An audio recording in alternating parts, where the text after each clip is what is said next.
Namaskar. Welcome to another episode of What Does This Data Say? Today I am shifting focus to Telangana. Telangana happens to be my home state where I have been staying for the last 40 years.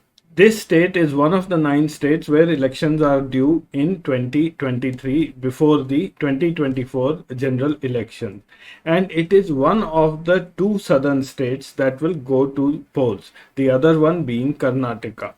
Though there is still about 1.5 years left for the election, but both BJP and TRS have already started their election campaigns. More so the BJP because it does not want to be caught unawares if KCR decides to call a early election. On part of the BJP, it was none other than the Prime Minister Modi himself who thought it important enough to fly directly back to Hyderabad from Japan to attend a convocation of the Indian School of Business. Now, the Chief Minister of Telangana, KCR, as usual, decided to skip the event. KTR was in Davos where he spent his time well and has signed MOUs worth 4,200 crores for investment into Hyderabad. It would have been quite nice that among the founding members of the ISB, Chandrababu Naidu, Rajat Gupta and Anil Ambani, at least Chandrababu Naidu should have been invited. But Modi being Modi, we all know he never shares the stage with anyone else.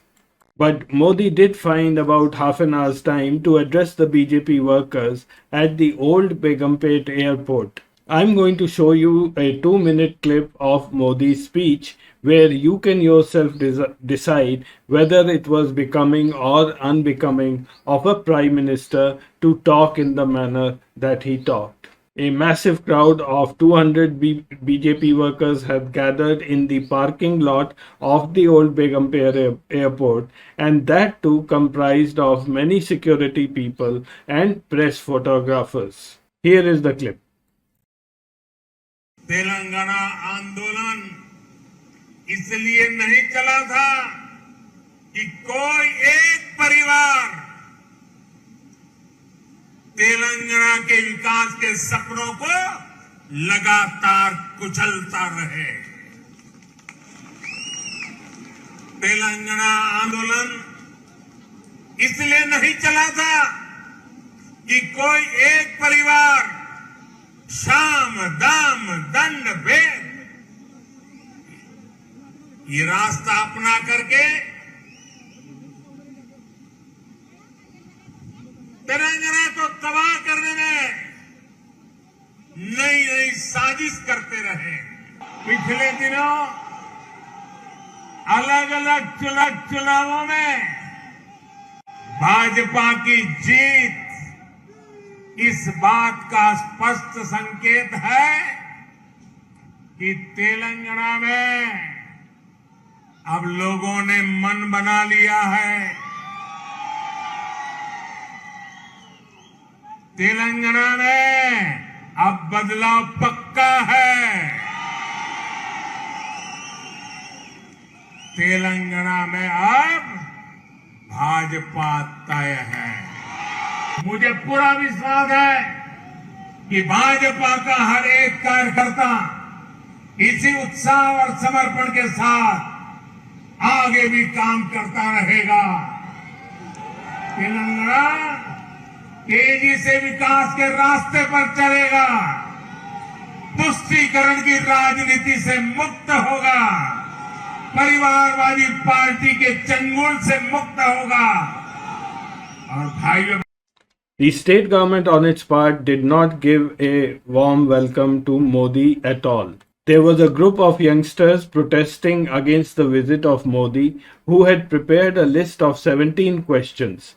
These 17 questions pertain to all the poll promises made by Modi to Hyderabad in the last 8 years. In this picture, you can see one of the questions is posted right outside the main gate of the Indian School of Business where Modi was to enter. I am sure this would have been taken off by the time Modi ji arrived at the venue. On the left hand side picture, you can see the students are painting "Go Back Modi." And I think this was done with the support of the local administration. As you can see, a police van is standing in the backdrop, and probably a few policemen too who are overseeing the students write this on the streets. Now, had this been UP, I'm sure by now there would have been many cases against the students of being anti national, and some of them would have been landed in jail, and who knows, maybe a few houses would have been demolished too. Now, before I present to you data regarding the elections, I want to review the preparedness of BJP for the elections in the state of Telangana. The biggest problem with BJP today is that they do not have a face in Telangana. The party president Bandi Sanjay Kumar, or BSK as he is known as, is a novice in the party politics in the state. He was made president only 2 years ago and does not have any significant post in the BJP party hierarchy. Sanjay Kumar's claim to fame is only that during 1996 Rath Yatra, he was given the responsibility to see that Advani's vehicle kept moving and remains in good condition. He claims to be a postgraduate from Kamraj Madurai University, though it is surprising that how he from Karimnagar went all the way to Tamil Nadu to complete his postgraduate program.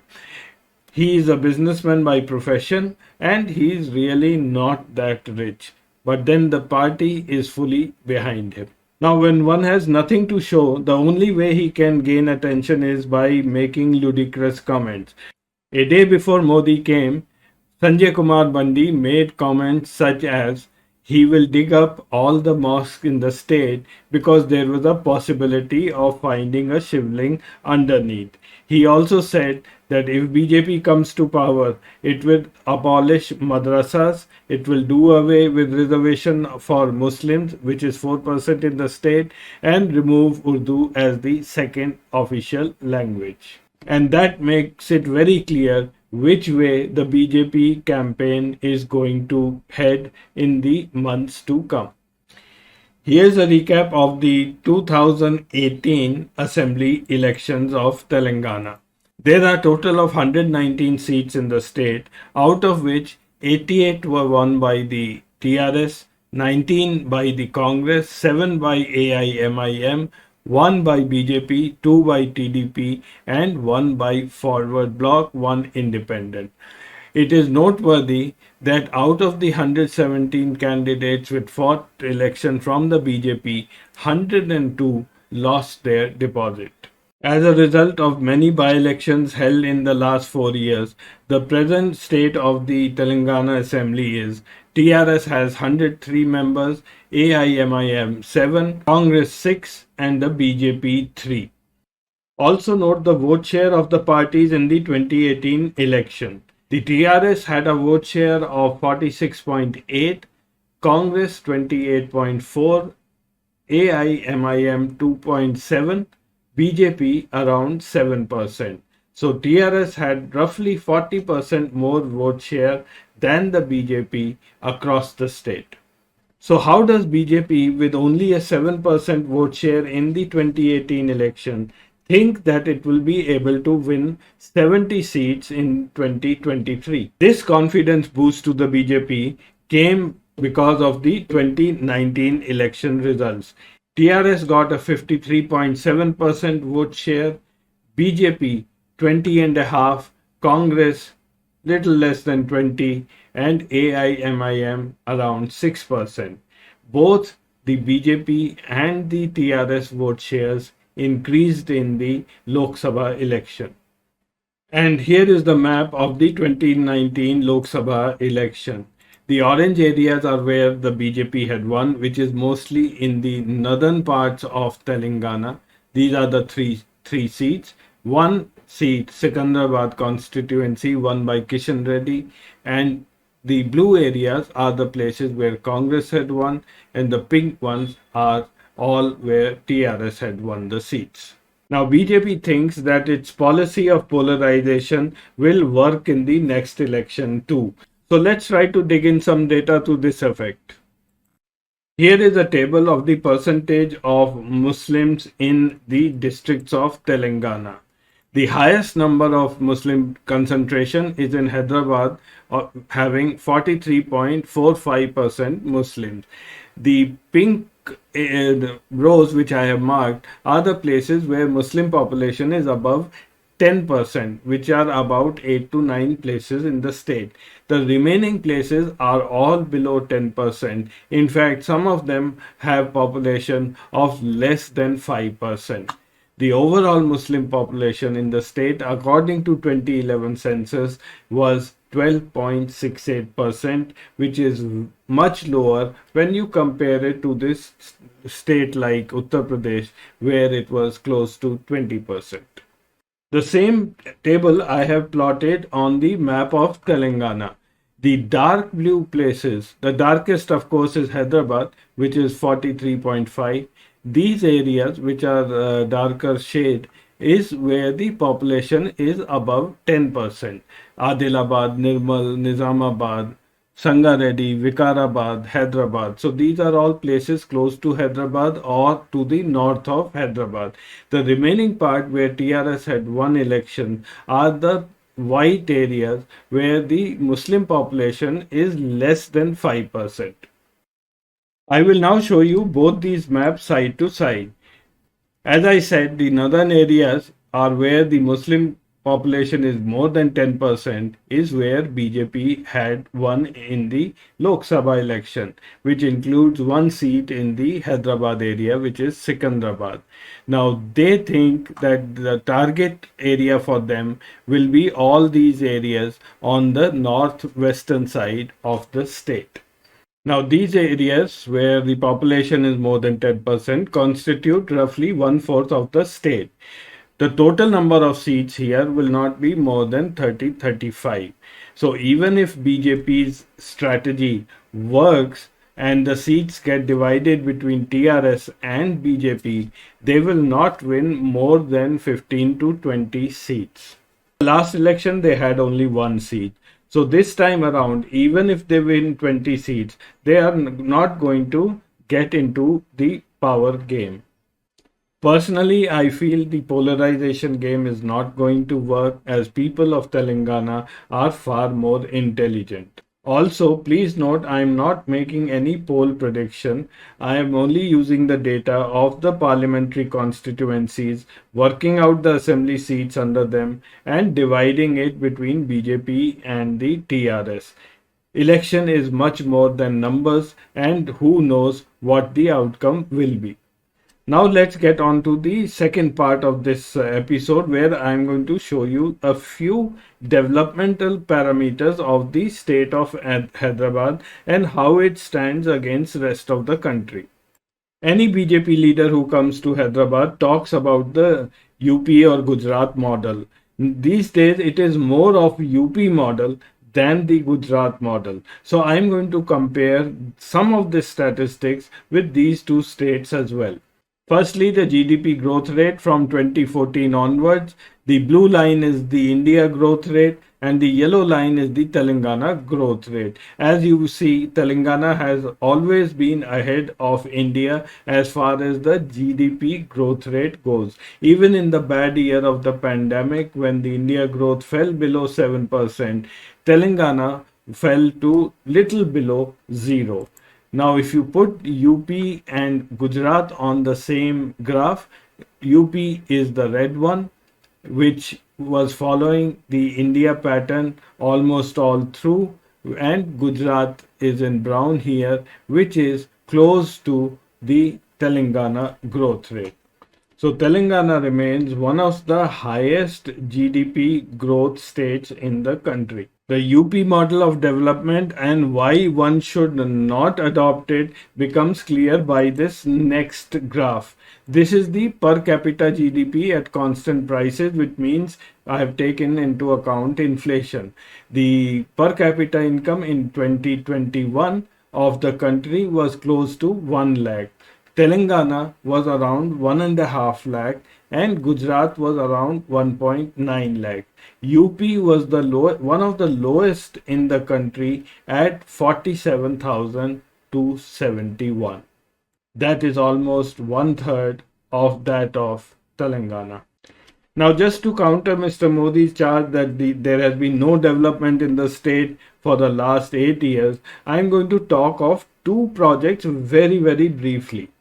The first one is Mission Bhagiratha. This was executed at a cost of 43,791 crores and was completed within the budget. Now, this project was aimed to provide piped drinking water to over 2 crore people or 20 lakh households in the urban and the rural areas. People from Telangana and Hyderabad all know the problem of piped drinking water in the state. The groundwater at many places was either not available or it was contaminated. So this was a boon to all the residents of the state of Telangana when they started getting 100 liters per person per day of piped drinking water. Now, what Mr. Modi has forgotten is that he himself had inaugurated the first phase of this project on August 6, 2016, and before that, on 22nd May 2016, he had dedicated a full program of Man Ki Baat on this project and the efforts made by the Telangana government.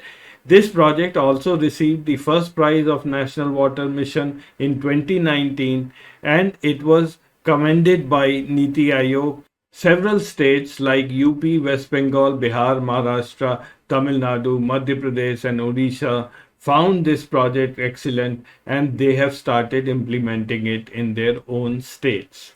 The second project I am going to talk about is the Kaleshwaram lift irrigation project. This project was executed at a cost of 1.2 lakh crores. The project was executed less than the budget and within the time of 3 years. One has to actually see this for themselves and then believe the enormity of this scheme and how it has touched the life of each and every individual in this state. I also remain one of the beneficiaries of this project. The project irrigates the entire northern stretch of Telangana and brings drinking water to the Hyderabad city. As a result of this irrigation, the agriculture produce of the state of Telangana has grown by 3 times, and this has increased the farmers' income tremendously. I can go on talking about Telangana. I can talk about KTR and how approachable and effective he is in his work. I can talk about the expansion of the IT corridor. I can talk about the infrastructure project and so on. But at this stage, all I can say is there does not appear to be any anti-incumbency against the KCR government as on date. But elections remain a different ballgame. So that's all for this week. I'll see you again next week with some more interesting data. Till then, Namaskar.